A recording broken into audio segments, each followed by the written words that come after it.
బాపట్ల భావనారాయణుని శాశ్వత కృప. ఆంధ్రప్రదేశ్లోని బాపట్ల నడిబొడ్డున అకాల భక్తికి నిలయంగా ఉంది పురాతన శ్రీ భావనారాయణ స్వామి ఆలయం. 1000 సంవత్సరాలకు పైగా ఈ పవిత్ర స్థలం ఆధ్యాత్మిక దీపస్తంభంగా పనిచేసింది.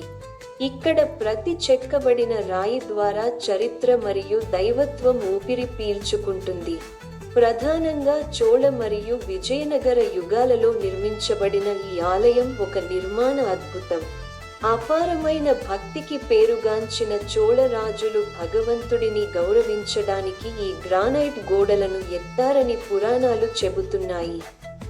మీరు ఎత్తైన రాజగోపురం గుండా నడుస్తున్నప్పుడు మీరు కాలంలోకి అడుగు పెడుతున్నారు.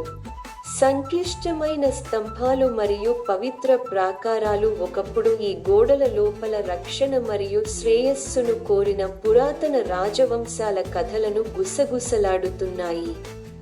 ఇది కేవలం ఒక భవనం కాదు, ఇది మన వారసత్వం యొక్క సజీవ చరిత్ర.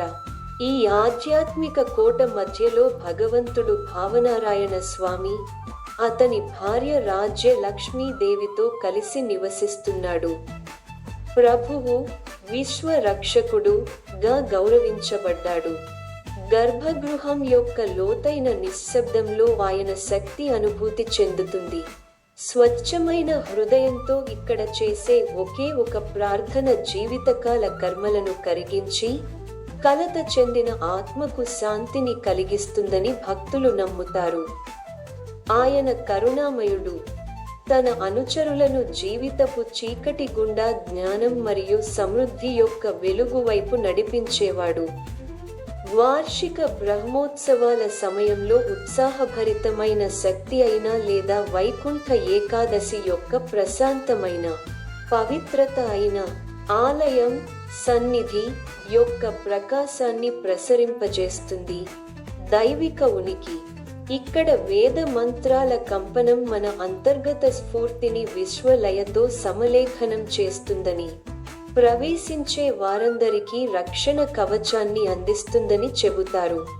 భావనారాయణ స్వామి ఆలయం చరిత్రను చూడటానికి మాత్రమే కాదు, దైవిక అఖండ శక్తిని అనుభవించడానికి. ఓం నమో నారాయణాయ.